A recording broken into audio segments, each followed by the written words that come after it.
Hey everyone, this is Swati Chawla. Welcome to my YouTube channel. स्वागत है आपका सीरीज में जिसमें हम डिस्कस कर रहे हैं PYQs क्वेश्चन और इसमें जो हमने फर्स्ट टॉपिक पिक किया that is output based question. तो आज की वीडियो में हम जो डिस्कस करने वाले हैं वो होंगे CBSE के जो कंपार्टमेंट एग्जाम हुए थे लास्ट ईयर 2023 के, उसके जो आउटपुट बेस्ड क्वेश्चन थे वो हम डिस्कस करेंगे। पिछले वीडियोज़ में हमने CBSE एग्जाम 2023 प्लस जो आप लोगों का CBSE इशूड सैम्पल पेपर है इसी सेशन का 2023-24 उसके आउटपुट बेस्ड क्वेश्चंस हम लोगों ने डिस्कस कर लिए हैं। तो इसमें हम स्टार्ट कर देते हैं, but before starting this video एक छोटे से रिक्वेस्ट आप सभी व्यूअर्स से, अगर आपको वीडियो पसंद आ जाए, कंसेप्ट समझ में आ जाए और तो प्लीज़ ज़्यादा से ज़्यादा वीडियो को लाइक ज़रूर करना, give me a thumbs up और उसके बाद अपने व्यूज़ को कमेंट बॉक्स में ज़रूर शेयर करना। और हाँ, अगर अभी तक आपने चैनल को सब्सक्राइब नहीं किया है तो वो ज़रूर कर देना। तो करते हैं स्टार्ट हम क्वेश्चन नंबर 24 से। देखो क्वेश्चन नंबर 24 ये आप लोगों का उसी क्वेश्चन पेपर में ही मेंशन था, राइट। अब इसका मुझे क्या करना है, आउटपुट फाइंड आउट करना है, ठीक है। अब देखो सबसे पहले मेरे पास g equals to 0, this g equals to 0 is my global variable, right. Global variables कौन से होते हैं? जो आपके आउटसाइड द फंक्शन डिफाइन होते हैं। अब इसके बाद मुझे इसमें दो फंक्शन डेफिनेशन पार्ट दे रखे हैं, एक फंक्शन 1 है, एक फंक्शन 2 है। ग्लोबल g दैट मीन्स कि ये जो हमारा फंक्शन है ये ग्लोबल वेरिएबल जो मेरा g है उसको एक्सेस कर रहा है, विच मीन्स कि ये फंक्शन जो भी g वेरिएबल में चेंजेस करेगा वो आपके आउटसाइड द फंक्शन रिफ्लेक्ट करेंगे, राइट। सिमिलरली फंक्शन 2 में आपके दो आर्ग्यूमेंट्स हैं, इसने भी ग्लोबल g लिखा है, दैट मीन्स ये फंक्शन भी आपका ग्लोबल वेरिएबल जो g है उसको एक्सेस कर रहा है और ये फंक्शन जो भी g में चेंजेस करेगा वो आपके आउटसाइड द फंक्शन रिफ्लेक्ट करेंगे और g की वैल्यू रिटर्न हो रही है, राइट। अब देखो ध्यान से देखना, जब मैं फंक्शन कॉल कर रही हूँ, फंक्शन 1 कॉल किया, ये किसकी वैल्यू रिटर्न कर रहा है? g की वैल्यू। तो ये जो भी g की वैल्यू रिटर्न करेगा वो किस में आ जाएगी? मेरे पास k वेरिएबल, राइट। चलिए क्वेश्चन क्लियर हो गया। अब हम इसको सॉल्व करेंगे स्टेप बाय स्टेप बिल्कुल। तो सबसे पहले हमने यहाँ पर लिख लिया g इक्वल्स टू 0, g की वैल्यू मेरे को क्या गिवन है? 0। ये फंक्शन 1 फंक्शन 2 मैं यहाँ पर आ जाऊँगी, राइट। यहाँ पर हमारे पास है k इक्वल्स टू फंक्शन 1 हमने कॉल किया और दो आर्ग्यूमेंट्स पास करे 2 एंड 3। तो यहाँ पर k इक्वल्स टू फंक्शन 1, इसको तो आप छोड़ो। अब मैंने फंक्शन 1 कॉल किया, first value will be pass to first argument, second value will be pass to second argument. तो यहाँ से मेरे पास आ जाएगा x में 2 और y में 3, ग्लोबल g, ठीक है। g equals to x plus y, x की वैल्यू 2 प्लस y की वैल्यू 3। तो यहाँ से g की वैल्यू कितनी आ गई? 5। ग्लोबल g लिखा है, दैट मीन्स यहाँ से अब g की वैल्यू 0 ना होकर के क्या हो गई? 5। रिटर्न g, ये g की वैल्यू क्या है? 5। रिटर्न होकर के किस में आ जाएगी? मेरे पास k में आ जाएगी, राइट। तो यहाँ से मेरे पास जो है k की वैल्यू क्या हो गई? 5, राइट। प्रिंट में उसको कहीं नहीं करा रही, राइट। उसके बाद मैंने नेक्स्ट स्टेटमेंट है फंक्शन 2 कॉल किया और यहाँ पर मैं लिख रही हूँ k,7, k की वैल्यू क्या पास करोगे? 5,7। ये हमारा फंक्शन 2 है, राइट। तो first value will be pass to first argument और सेकेंड वाली वैल्यू सेकेंड में जाएगी। तो दैट मीन्स यहाँ से मेरे पास m में क्या आ गया? 5 और n में क्या आ गया? 7। अगेन ग्लोबल g लिखा है, तो दैट मीन्स ये फंक्शन जो भी चेंजेस करेगा g वेरिएबल में वो आपके आउटसाइड द फंक्शन रिफ्लेक्ट करेंगे, गुड। उसके बाद है g equals to m minus n, m की वैल्यू है 5 माइनस n की वैल्यू 7। तो जब इसको सॉल्व करोगे तो मेरे पास क्या आ जाएगी? g की वैल्यू -2। तो मुझे यहाँ से 5 को हटा के क्या करना है? -2। अब ये क्या कर रहा है? Return g। अब देखो यहाँ पर तो कोई वेरिएबल नहीं गिवन ना, यहाँ पर तो k गिवन था, तो k में वैल्यू आ गई थी 5 और यहाँ पर कोई वैल्यू नहीं गिवन, तो जो -2 रिटर्न करेक्ट तरीके से वो वैनिश हो जाएगा, कहीं नहीं स्टोर हो रहा वो। और यहाँ पर मैं एंड में प्रिंट किसकी वैल्यू करा रही हूँ? g की वैल्यू। तो g की जो लेटेस्ट अपडेटेड वैल्यू आई है मेरे पास क्या आई है? -2।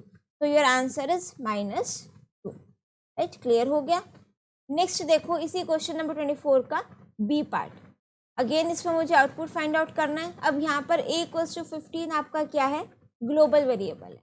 अपडेट फंक्शन दे रखा है, x जो भी वैल्यू आएगी पास फंक्शन कॉल करो कि x में आ जाएगी।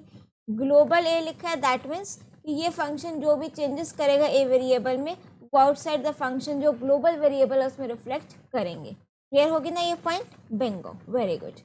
ए प्लस इक्वल्स टू 2, ए में 2 से इंक्रीमेंट कर दोगे, फिर कंडीशन चेक करोगे, ट्रू है तो इफ पार्ट एग्जीक्यूट करेंगे, फॉल्स है तो एल्स पार्ट एग्जीक्यूट। राइट, ये स्टेटमेंट पहले हो जाएगी, फिर हम स्टेप बाय स्टेप इसको परफॉर्म करेंगे। सबसे पहले ये स्टेटमेंट, तो मेरे पास ए में वैल्यू क्या है यहाँ से 15, ये फंक्शन डेफिनेशन पार्ट है, फिर यहाँ पर आ जाओ ए इक्वल्स टू ए प्लस 5, तो ए में 15 प्लस 5 कर दो तो दैट मीन्स 20। अब ए में वैल्यू आपके पास क्या है 20। प्रिंट मैं यहीं से करा रही हूँ ए की वैल्यू यहाँ पर प्रिंट करा देते हैं 20 एंड इक्वल्स टू डॉलर, तो दैट मीन्स किससे एंड कर दोगे डॉलर सिंबल से। अपडेट 5, अपडेट फंक्शन कॉल किया, ये 5 जो वैल्यू है किस में आ जाएगी मेरे पास x में, तो x में मेरे पास क्या आ गया 5। ग्लोबल a लिखा हुआ है, a equals to a plus 2, a की वैल्यू क्या थी 20 थी, प्लस 2 कर दो 22। अब x मॉड्यूलस 2, x की वैल्यू क्या है बच्चों 5, तो अब मैं कंडीशन चेक करूंगी 5 मॉड्यूलस 2 डबल इक्वल्स टू 0, नहीं होता तो कंडीशन क्या हो जाएगी मेरे पास फॉल्स। फॉल्स है तो एल्स पार्ट एग्जीक्यूट करोगे, a equals to a floor division x, a की वैल्यू लेटेस्ट लो 22 फ्लोर डिवीजन x की वैल्यू है मेरे पास 5, तो ये आपका फ्लोर डिवीजन ऑपरेटर, इसमें आप क्या लिखोगे क्वेश्चन और पॉइंट में आंसर नहीं आएगा।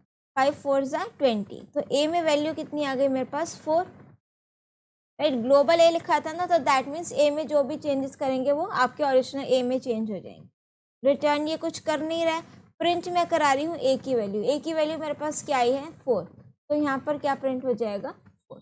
नेक्स्ट लाइन में प्रिंट नहीं होगा क्योंकि यहाँ पर एंड आर्ग्यूमेंट के साथ आ गया था डॉलर, तो दैट मीन्स उसी के आगे अब वो प्रिंट होगा डॉलर क्या। राइट, तो हमारा आंसर क्या है $20 राइट, क्लियर हो गया।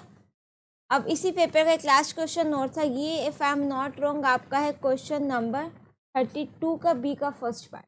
राइट, अब देखो इसमें भी आपको आउटपुट फाइंड आउट करना है। सबसे पहला काम पता है क्या करना है, इंडेक्सिंग, तो 0 1 2 3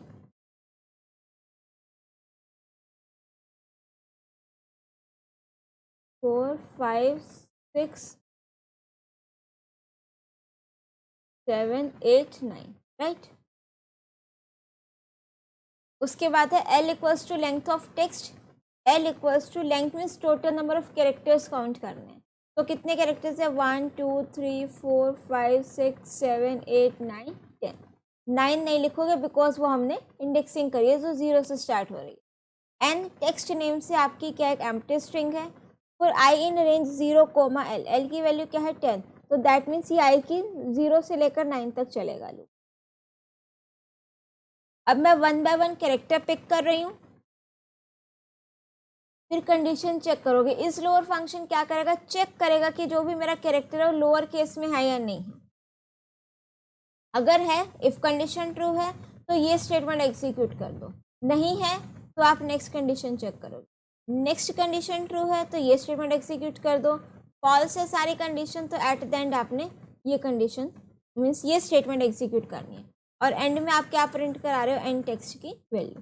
तो सबसे पहले आई की वैल्यू क्या है 0, ठीक है, टेक्स्ट 0, टेक्स्ट 0 पर मेरे पास क्या है capital L, capital L dot is lower, क्या वो लोअर केस में नहीं, कंडीशन फॉल्स। अब नेक्स्ट कंडीशन चेक करो, इज एलनम, एलनम फंक्शन क्या करता है चेक करते हैं कि अल्फ़ाबेट या न्यूमेरिक है या नहीं है, बिल्कुल है अल्फ़ाबेट है, तो सेकंड कंडीशन ट्रू, तो that means you have to execute this statement.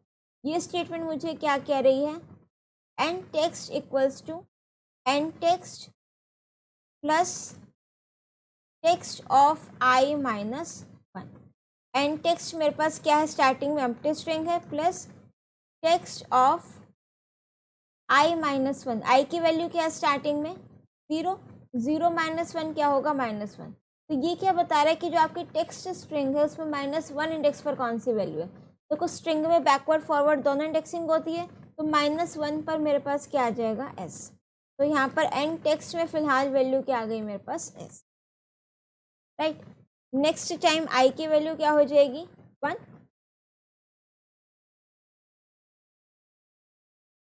तो जब i की वैल्यू 1 है तो क्या है मेरे पास स्मॉल e, तो इज लोअर फंक्शन, ये फर्स्ट कंडीशन चेक करोगे, इज लोअर ट्रू, ई मेरा क्या है लोअर केस करेक्टर है।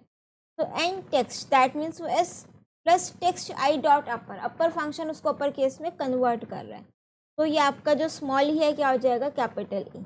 नेक्स्ट कैरेक्टर मेरे पास क्या है small A, again is lower function, is lower case में है ट्रू, तो ये अपर फंक्शन आपका उसको कैपिटल में कन्वर्ट कर देगा। आर भी सेम, एन भी सेम, आई एन जी, देखो कितने सारे तो एज इट इज आ गए, ये सारे आपके यहाँ तक लोअर केस में है ना अर्निंग, तो ये आपके सारे क्या हो गए कैपिटल। नेक्स्ट कैरेक्टर पिक करो, मेरे पास क्या है C, is lower function first condition false because C मेरा लोअर केस नहीं है। इज अल्फा न्यूमेरिक, बिल्कुल अल्फाबेटो न्यूमेरिक है, तो यहाँ पर मैंने क्या करना है n text plus text of I minus 1, I की वैल्यू यहाँ पर क्या है इंडेक्स की वैल्यू 8, 8 माइनस 1 7, 7 इंडेक्स पर मेरे पास क्या है जी स्मॉल जी, तो यहाँ पर क्या आ जाएगा स्मॉल जी। नेक्स्ट टाइम क्या लोगे value capital S, is lower first condition false, is alpha numeric condition true, I minus 1, I की वैल्यू 9, 9 माइनस 1 8, 8th इंडेक्स पर मेरे पास क्या है कैपिटल सी, तो कुल मिलाकर के मेरा आंसर आ जाएगा। ठीक है, एल्स पार्ट हमारा एक भी केस में एग्जीक्यूट नहीं हुआ है, अगर होता सपोज मेरे पास कोई स्पेशल कैरेक्टर होता राइट, तो यहाँ पर उसका वो किससे रिप्लेस हो जाता डॉलर से, अगर डॉलर नहीं है ये एम्परसेंट सिंबल राइट, और अगर इनकेस कोई अल्फ़ाबेट होता तो भी मेरी सेकंड कंडीशन ट्रू होती। एलनम फंक्शन क्या करते हैं अल्फ़ाबेट भी हो प्लस न्यूमेरिकल भी हो, दोनों कंडीशन कुछ भी हो राइट, तो हमारा आंसर क्या है कैपिटल एस EARNING स्मॉल जी और देन कैपिटल राइट। तो आई थिंक आपको ये क्वेश्चन क्लियर हो गए होंगे, इसमें कोई डाउट नहीं बचा होगा। अगर ये क्वेश्चंस क्लियर हो गए, कंसेप्ट समझ में आ गया, फंडा एकदम क्लियर हो गया, तो फटाफट से ज़रा कमेंट बॉक्स में बता दो कि yes ma'am all clear and hit that like button. और अगर अभी तक चैनल को सब्सक्राइब नहीं किया तो प्लीज़ सब्सक्राइब दिस चैनल और वीडियो को प्लस हमारे इस चैनल को ज़्यादा से ज़्यादा लोगों के साथ शेयर ज़रूर कीजिएगा। तो मिलते हैं नेक्स्ट वीडियो में कुछ नए मज़ेदार आउटपुट बेस्ड क्वेश्चंस के साथ। Till then keep watching, keep smiling, keep studying, bye bye.